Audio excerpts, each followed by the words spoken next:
안녕하십니까, 정지훈입니다. 오늘은 냉찜질의 효과와 방법에 대해서 소개해 드리도록 하겠습니다. 우리 냉찜질을 언제 해야 되는가 굉장히 궁금하죠? 그리고 어떻게 해야 되는가, 이 방법들을 알고 싶어 하죠? 그래서 여러분들에게 오늘 자세하게 설명드리도록 하겠습니다. 냉찜질의 경우는 급성인 경우 주로 사용하죠. 부어 올랐을 때, 통증, 염증을 일으켰을 때 주로 사용하는데요. 효과는 대략 이렇게 있습니다. 그래서 혈관을 수축을 하고요. 혈관을 수축시켜서 혈류량을 감소시킵니다. 그리고 또 근 조직의 긴장이 감소가 되고요. 그리고 삐었을 때나 급성요통일 경우 염증을 일으키게 되죠. 그래서 냉찜질을 하게 되면 염증이 감소되고, 또 혈액 안에는 히스타민이라고 하는 통증 유발 물질들이 있죠. 이런 물질들이 혈류량이 감소되기 때문에 방출이 줄어들죠. 그 다음에 냉찜질이 굉장히 아프지 않습니까? 염증을 일으키기 때문에. 그럴 경우 냉찜질을 해주면 마취작용을 하죠. 그리고 흥분 역치를 높여서 근방수의 신장 반사를 약하게 하는 이런 효과를 보이는 게 냉찜질의 효과입니다. 자, 그러면 냉찜질은 어떨 때 사용하느냐, 적용은 어떻게 하느냐 라는 거죠. 대략 더 많이 있습니다만, 대략 이런 경우 우리가 대체학이나 일상생활에 사용할 때는 급성요통이나 다리 삐었을 때 이런 경우 주로 사용하죠. 자, 그런 경우 급성의 근골격 통증이 발생했을 때, 즉 급성요통이나 다리를 삐거나 팔을 삐거나 이럴 경우 염증이 발생하죠. 이럴 경우에 사용하죠. 또 근육의 온도를 저하시키기 위해서 사용합니다. 그리고 근육이나 그런 관절포, 인대, 이 부위에 우리가 예를 들어서 운동을 하거나 이렇게 하다 보면 좀 다치거나 하죠. 그리고 부어오르죠. 이럴 경우 염자나 좌상, 이 급성기에 주로 냉찜질을 하죠. 그리고 방삼통이 발생하는 트리거 포인트, 근막과 트리거 포인트에 통증을 줄여주기 위해서 냉찜질을 하는 경우도 있습니다. 그리고 편타선상에 어디서 부딪혔거나 이렇게 차를 타고도 부딪히죠. 이럴 경우 급성으로 통증이 발생했을 경우 이거를 가라앉히기 위해서 하는 경우들도 있고요. 그 다음에 종창, 부어 올랐을 때 이럴 경우 냉찜질을 이용합니다.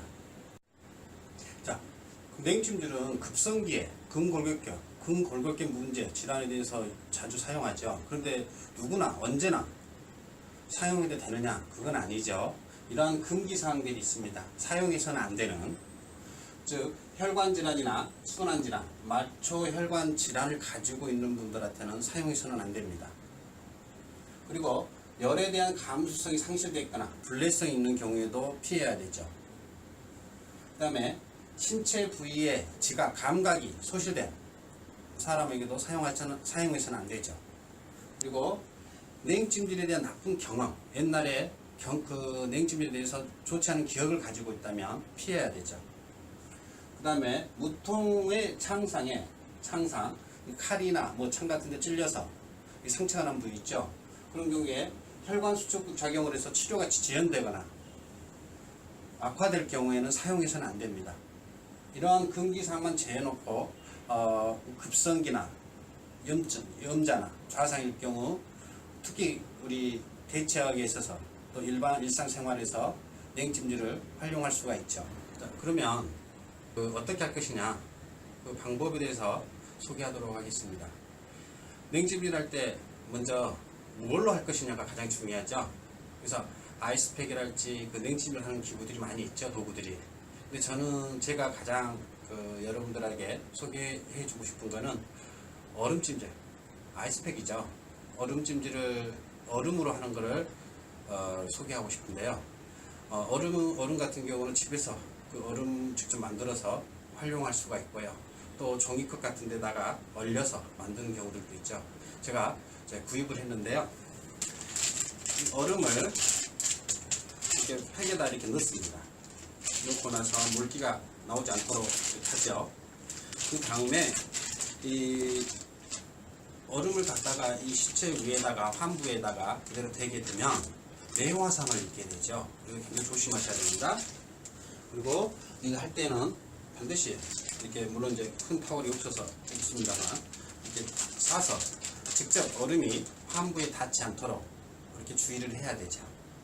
자, 그 다음에 이 경우 환자의 경우 이분이 허리가 아파서 왔습니다. 자, 허리에 냉찜질을 하려고 부릅니다. 일상생활에서 갑자기 허리 삐는 경우가 있죠. 그럴 경우 어떻게 될 것이냐 라는 거죠. 먼저 아픈 부위가 위로 올 수 있도록 이렇게 놓아주는 거죠. 그래서 물론 이제 허리가 아파서 이렇게 엎드릴 수가 없는 분들도 있죠. 그럴 경우 옆으로 눕는달지 하는 거죠. 그래서 환부가 가능하면 밑으로 가지 않고 위나 옆으로 오게끔 이렇게 자세를 취해 주는 거죠. 그리고 이 상태에서 직접적으로 환부 위에 얼음을 이렇게 피부에다 대버리면 냉화상을 입기 때문에 이 부위가 이 허리 부위에다가 타월을 이렇게 싸서 물론 더 큰 걸로 이렇게 한두 번 감아주는 게 좋겠죠. 그리고 나서 이렇게 올려주죠. 이 올려주고 이 경우 이 얼음 때문에 이 환부 쪽에 온도가 내려가겠죠. 그리고 신체 전체가 체온이 떨어집니다. 이 경우 이걸 방지하기 위해서 환부를 제외한 나머지 부분은 체온이 떨어지지 않도록 이렇게 담요 같은 걸로 덮어주죠. 그래서 환부 이외에는 이렇게 담요를 덮어서 신체 체온이 떨어지지 않도록 주의를 해야 되죠. 하는 방법으로서는 7분 동안 이렇게 5분에서 7분 동안 올려놓습니다. 그리고 나서 5분, 7분이 지나면 떼어서 5분, 7분 동안 쉬죠. 그리고 5분, 7분 동안 다시 이렇게 올려놓습니다. 이거를 3회 반복을 합니다. 3회. 자, 이렇게 해서 냉찜질 해주면 많이 편해지죠. 그런데 만일에 우리들이 잘못하여 아프니까 환자가 편한 상태가 아닌 상태에서 예를 들어서 바르기도 아무 피나 좀 해보세요.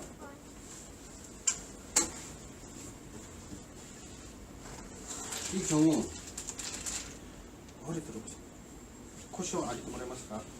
절대 이런 상태로 밑에다 절대 들고 냉찜질 해서는 안 된다는 겁니다.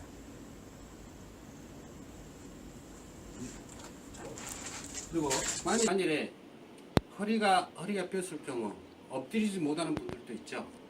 그럴 경우 이렇게 옆으로 눕게 해서 냉찜질을 하는 경우가 있죠. 이 경우 혼자가 못하죠. 옆에서 보조가 필요하죠. 그럴 경우 엎드릴 때가 똑같습니다. 담요 같은 경우로 체온이 떨어지지 않도록 이렇게 해준 다음에